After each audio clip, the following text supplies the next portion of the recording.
নমস্কার, যতন খুলুমকা। পূর্ব ত্রিপুরা কেন্দ্রে এবার রেজাল্ট কি হবে কেউ ঠিক বুঝতে পারছে না।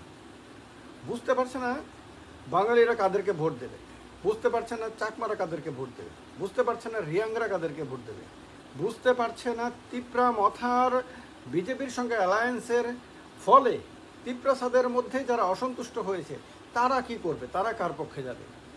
এরকম একটা অনিশ্চয়তার মধ্য দিয়ে পূর্ব ত্রিপুরাতে ভোট হচ্ছে। ক্যান্ডিডেট বাইরে থেকে আনার ফলে যারা অসন্তুষ্ট হয়েছে, সে বাঙালিদের মধ্যে হোক অথবা তিপ্রাসাদের মধ্যে হোক, যারা যারা অসন্তুষ্ট হয়েছে তারা কি করবে। তারা কি বিজেপির ক্যান্ডিডেটকে ভোট দেবে, না সিপিএমকে দেবে, না তাদের ক্ষোভের বহিঃপ্রকাশ নোটাতে দেবে, নোটাতে ঘটাবে, অথবা অন্য কোনো ছোটোখাটো দলের কোনো ক্যান্ডিডেট অথবা নির্দলকে দিয়ে দেবে। এই রকম একটা অনিশ্চয়তার মধ্য দিয়ে নির্বাচনে যাচ্ছে পূর্ব ত্রিপুরা। পশ্চিম ত্রিপুরা নিয়ে পরবর্তী সময় আলোচনা করবো, কিন্তু পূর্ব ত্রিপুরা নিয়ে যদি আমরা আলোচনা করি, পূর্ব ত্রিপুরাতে মোট ভোটার প্রায় 14 লাখ। 14 লাখের মধ্যে বেশিরভাগ কিন্তু বাঙালি ভোটার। এটা অনেকেই জানেন না হয়তো। পূর্ব ত্রিপুরা যেহেতু উপজাতি সংরক্ষিত ট্রাইবাল রিজার্ভ কনস্টিটিউয়েন্সি, সেহেতু অনেকের ধারণা এই কেন্দ্রে বোধ হয় সবচেয়ে বেশি ভোটার বোধ হয় তিপ্রাসা। অ্যাকচুয়ালি তা না। ভোটারের সংখ্যা যদি দেখেন তাহলে পশ্চিমেও পূর্বেও বাঙালি ভোটার বেশি। কিন্তু বাঙালিরা ভোটার বাঙালি হলেও ভোট দিতে হয় কোনো ট্রাইবাল কোনো ক্যান্ডিডেটকে, কারণ এই কেন্দ্রে কোনো ট্রাইবাল ছাড়া অন্য কেউ দাঁড়াতে পারবে না। এটা reserved for tribals, for ST. তো এই অবস্থাতে বাঙালি যারা ভোটাররা রয়েছে তাদের মধ্যে অনেকের অসন্তোষ এই কারণে রয়েছে যে তারা তিপ্রা মথার যিনি প্রতিষ্ঠাতা এবং সুপ্রিমো, ওনার মধ্যে একটা বাঙালি বিরোধী ছবি দেখতে পেয়েছেন গত কয়েক বছর। প্রচুর সোশ্যাল মিডিয়াতে এরকম পোস্ট, বাঙালিদের প্রচুর বাঙালি ক্ষোভ প্রকাশ করে পোস্ট দিয়েছে বিভিন্ন সময়ে, যাতে তাদের মধ্যে একটা মানে ক্ষোভের বহিঃপ্রকাশ ঘটেছে যে তারা তিপ্রা মথার সুপ্রিমোকে বাঙালি অ্যান্টি বেঙ্গলি বলে তারা মনে করে। এনআরসি, সিএ ইত্যাদি নিয়ে বিভিন্ন সময় যে বক্তব্য রেখেছেন, সে বক্তব্যগুলোর কারণে এই যে ভাবমূর্তি, এই ভাবমূর্তির কারণে তিপ্রা মথার সুপ্রিমোর বোন ক্যান্ডিডেট হওয়ার ফলে বাঙালি ভোটারদের মধ্যে একটা গুঞ্জন শুরু হয়েছে। এটা এই কান ওই কান ঘুরছে, কি করবে তারা। এই রকম অবস্থাতে যদিও বাঙালিদের মধ্যে অধিকাংশ ভোট কিন্তু একটা বড় অংশের ভোট কিন্তু বিজেপিকে দিয়েছিল গত 2023-এর নির্বাচনে, 18-তে আরও বেশি দিয়েছিল। সেই কারণে বাঙালিদের মধ্যে মানে বিজেপির ভোট যথেষ্ট পরিমাণে রয়েছে।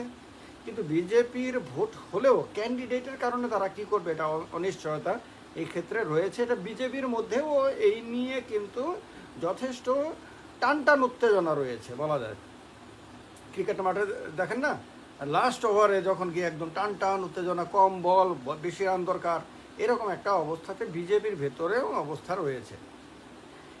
তারপরে রয়েছে যেমন রিয়াং ক্যান্ডিডেট দেওয়ার কারণে সিপিএম রিয়াং ভোটাররা কী করবে, তারা কি তাদের নিজেদের কমিউনিটির ক্যান্ডিডেটকে ভোট দেবে, আবার রিয়াংদের তরফে আলাদা ক্যান্ডিডেট দেওয়া হয়েছে নির্দল, আমি তার নামও আপনাদেরকে বলেছিলাম একজন। তো যার ফলে এদের একটা ভালো সংখ্যক ভোট রয়েছে। এই ভোটাররা কি করবে। তারপরে আপনার চাকমা যে সম্প্রদায়টা রয়েছে, দেখা গেছে চাকমা অধ্যুষিত এলাকাগুলিতে বিধানসভা নির্বাচনে বিজেপির ক্যান্ডিডেট বিজয়ী হয়েছিল।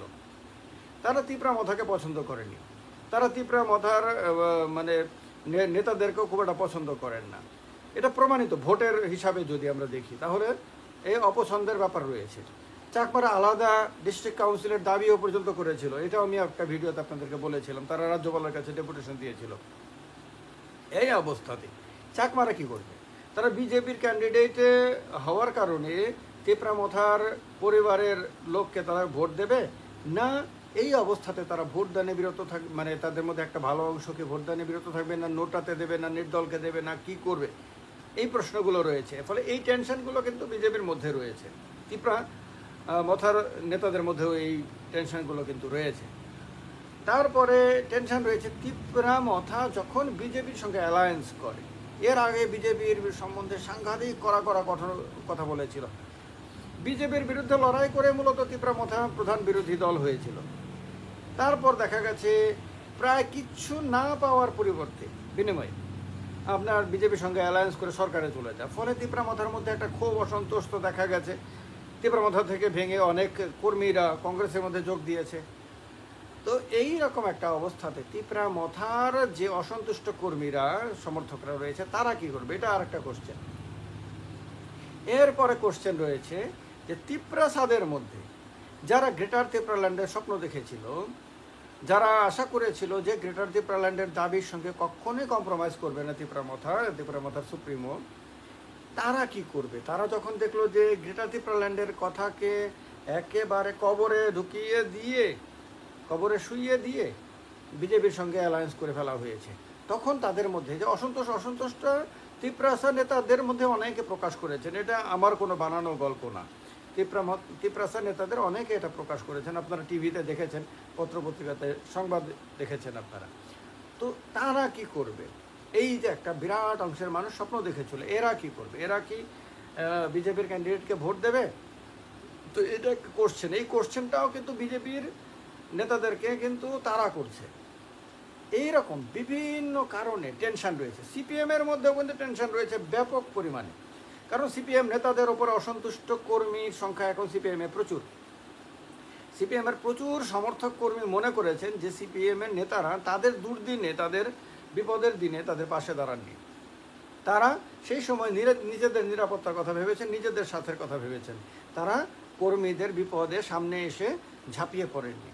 ফলে তাদের মধ্যে একটা অসন্তুষ্ট রয়েছে। নেতাদের প্রতি যে আস্থা বিশ্বাস ছিল একটা সময় আকাশ পরিমাণ, বৈপ্লবিক চেতনা সম্পন্ন নেতা বলে যাদেরকে মনে করেছিল, তাদের সম্বন্ধে কিন্তু আস্থা অনেকটা কমেছে। একটু কমেছে এটা বললে কম হবে, অনেকটা কমেছে। কমার ফলে তাদের মধ্যেও কিন্তু টেনশন রয়েছে ব্যাপকভাবে, যে সিপিএমের বিজেপির ক্যান্ডিডেটের কারণে অসন্তুষ্ট হয়েই সিপিএমের ক্যান্ডিডেটকে ভোট দিয়ে দেবে, এটা যদি কেউ ভাবে তাহলে মূর্খের স্বর্গে বসবাস করছেন। বিজেপি কর্মীরা বিজেপির ক্যান্ডিডেটকে যদি ভোট নাও দেয়, তাহলেও সিপিএমের ক্যান্ডিডেটকে গিয়ে ভোটের ব্যালটে মানে ইভিএমে গিয়ে আপনার ঢেলে দেবে সিপিএমের ক্যান্ডিডেটকে ভোট। এইটা ভাবা অর্থহীন। হতে পারে তারা অন্য কোনো ক্যান্ডিডেটকে দেবে, যতটুকু আমি বুঝি। হতে পারে তারা নোটাতে দেবে, হতে পারে তারা ভোট দেবে না। কিন্তু তাদের মধ্যে একটা বিরাট অংশের লোক আছে যারা এত বেশি সিপিএম বিরোধী, সিপিএমের নাম পর্যন্ত শুনতে পারে না, তারা সিপিএমকে ভোট দিতে যাবে না। বিজেপির ক্যান্ডিডেটকে ভোট না দিলে ভোটটা দেবে না, অন্যথা নষ্ট করে দেবে অন্য কাউকে দিয়ে, কিন্তু সিপিএমকে ভোট দেবে না। ফলে বলে বিজেপির ক্যান্ডিডেটের ওপর অসন্তুষ্ট হয়েই কেউ সিপিএমকে মানুষ জিত দিয়ে দেবেন, এটা ভাবলে সিপিএমেরও ভুল হবে। ফলে সিপিএমের নেতারা এটা বোঝেন, ভালোভাবেই বোঝেন বলে তারাও টেনশনে রয়েছেন। দুটো বড় দলের ক্যান্ডিডেটরা যেমন টেনশনে রয়েছেন, ঠিক তেমনি দুই দলের নেতারা, কর্মীরা সবাই টেনশনে রয়েছেন। এই এরকম একটা অবস্থাতে পূর্ব ত্রিপুরাতে ভোট হতে যাচ্ছে। এবং আপনারা জানেন পূর্ব ত্রিপুরাতে আপনার 13টি এসটি সিট রয়েছে। পূর্ব ত্রিপুরাতে টোটাল 30টি বিধানসভা কেন্দ্র রয়েছে। এমনিতে পশ্চিম ত্রিপুরাতেও 30টি বিধানসভা কেন্দ্র, পূর্ব ত্রিপুরাতেও মানে ত্রিপুরা পূর্বতেও 30টি বিধানসভা কেন্দ্র। এই 30টির মধ্যে 13টি এসটি রিজার্ভ। সবগুলি না কিন্তু, বা অধিকাংশ না কিন্তু, অনেকে এটা হয়তো জানেন না।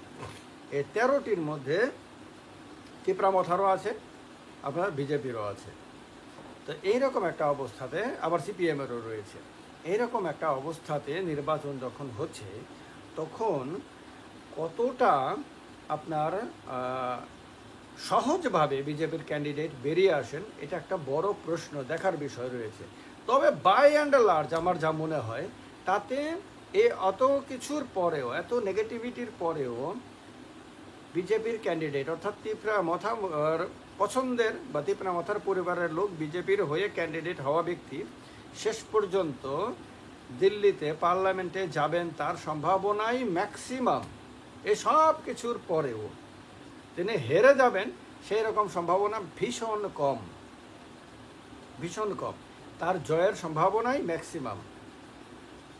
কিন্তু তারপরেও টেনশনে রয়েছেন জিতলেও ভোটের মার্জিন যদি অন্ততপক্ষে গতবারের বিজেপির ক্যান্ডিডেটের চেয়ে বেশি না হোক, তা যদি ধরে রাখতে না পারে, তাহলে সেটা অনেকটা প্রেস্টিজ ইস্যু হয়ে যাবে। কারণ গতবারের বিজেপির ক্যান্ডিডেট একটা সাধারণ জনজাতি তিপ্রাসা পরিবার থেকে উঠে আসা এক তরুণ যুবক ছিলেন এবং ভালো মার্জিনে বিজয় হয়েছিলেন, মানুষ ভোট দিয়েছিলেন দুহাত তুলে। এবং সেইবারও কিন্তু এই রাজ পরিবারের একজন রাজকন্যা দাঁড়িয়েছিলেন নির্বাচনে, তিনি কিন্তু বিজেপির সাধারণ পরিবারের যুবকের সামনে টিকতে পারেননি, অতি সাধারণ, মানে প্রায় অর্ধেক ভোট পেয়েছিলেন বিজেপির ক্যান্ডিডেটের তুলনায়। সেই অবস্থাতে এবার যদি রাজ পরিবারের সদস্য শাসক দলের ক্যান্ডিডেট হয়েও যদি ভালো মার্জিনে জিততে না পারেন, তাহলে সেটাও মানুষের কাছে একটা কথা হয়ে যাবে, বড় মানে কথার বিষয় হয়ে যাবে, আলোচনার বিষয় হয়ে যাবে, এবং এটা খুব একটা প্রেস্টিজিয়াস ব্যাপার হবে না। বিজয়ী হওয়া খুব কঠিন বলে আমার মনে হয় না, কিন্তু মার্জিন বিশাল পাওয়া এটা বড় বিষয় মনে হয়। আপনাদের কি মনে হয়? কমেন্ট বক্সে কমেন্ট করে জানাবেন। সবাই ভালো থাকবেন, নমস্কার।